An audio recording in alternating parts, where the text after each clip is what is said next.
Hi, welcome. I'm Stephanie Zito. I'm a manifesting coach and psychic medium.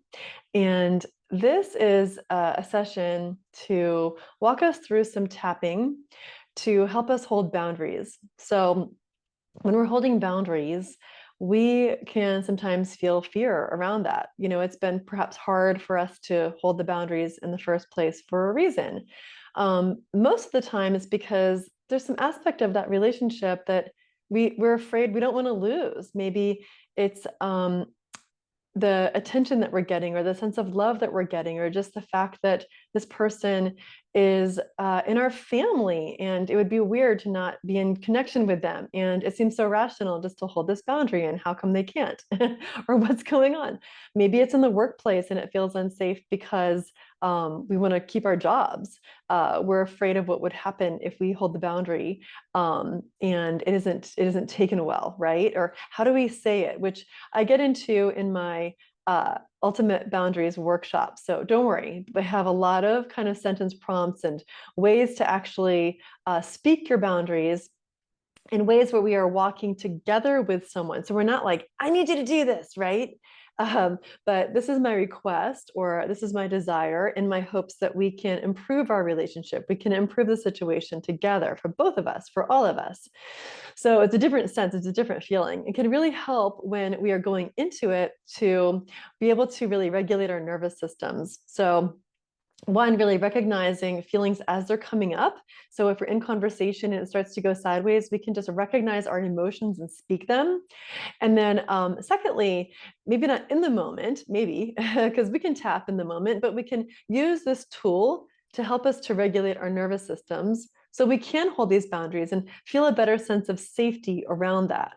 Because if we get into a place of fight or flight, we're going to act differently in our boundary setting than if we come from a place of security. So we want to drop into that place of security, even if we do it even feeling a little afraid, because setting boundaries can be very brave. So we know tapping, right? We're aware of tapping. Perhaps you're aware of tapping. If you're not, I'm not going to get into detail, but just to know that we are working with sort of some of our meridians to help us regulate our nervous system and imprint into our nervous system, kind of into the subconscious, that which we really do know, that which we really do desire. And I'm going to bring up a graphic to help us with that. Okay, here we go. So this is a graphic I created for my vision casting portal, which is another sort of mentorship that I host for individuals and for groups. So if you're interested in that, you can connect with me on that further. And vision casting is really helping us to manifest our desires, and launch them into the world in about 3 months or less, which is so cool. I love it. All right, so we're going to tap on, let's take a situation that you're going to hold your boundary. And let's say that is with a family member who is speaking in ways to you that feel really just not respectful. Maybe they're, I'm just giving an example. Like they're commenting on your weight, or they're saying things that are just like super unhelpful. Now, we cannot control how other people's act. We cannot control how other people receive our boundary setting. But what we can do is control how we think and how we feel and how we speak. So this is here to help us with that, right? So let's say that my fears are, I'm afraid of being abandoned. I'm afraid they won't like me. I'm afraid I'll get kickback. I'm afraid it'll be hard. I'm afraid I'll be ostracized, or I'll be kind of the odd man out or left alone.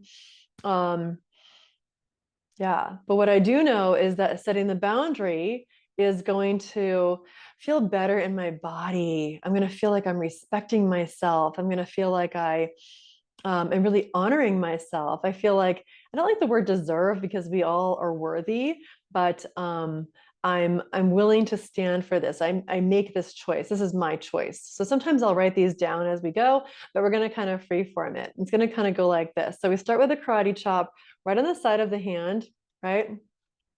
Even though I'm feeling afraid to set my boundary with my aunt, I love and respect myself.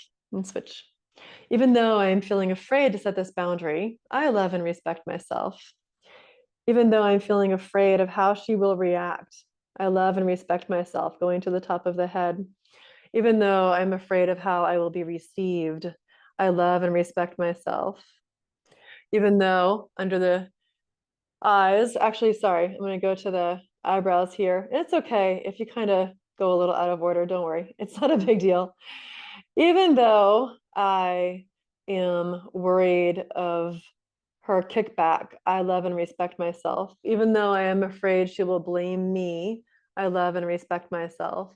Even though I'm afraid she will blame me, I know I stand firm in my boundaries. I know my truth. Even though I'm afraid of setting this boundary, I know it's the right path. Even though I'm afraid, I trust myself. Even though I'm afraid, I'm also courageous and brave. Even though, and now we're under the armpit on the side, even though I'm afraid of setting this boundary, I love and respect myself. So you can take another round going through, kind of riffing on it. Setting boundary, love myself. Setting boundary, respect myself. Even though I'm afraid, I know this is the right path.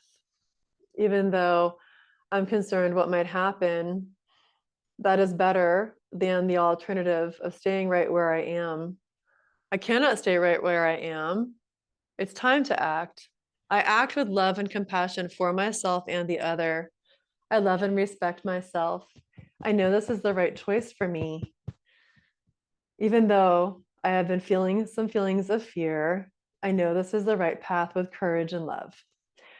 Okay, so I'm just going to go back to this our main screen, and you can kind of check in before and after. Before you tap, it's kind of nice to check in scale of 1 to 10, how you're feeling, like how heightened is your kind of anxiety or fear level. And after you tap, where is it? It tends to go down. Like I might have been at a 7 and now it might be at a 4 or a 3. If it's the same, keep going, tap a little more, play with the words, because you really want to get to the truth, like speak the truth of how you're really feeling for yourself so you can really address it, right? I really hope this helps. I'd love to get your feedback too, and any other tapping sessions that might be helpful to you. Till next time, bye-bye.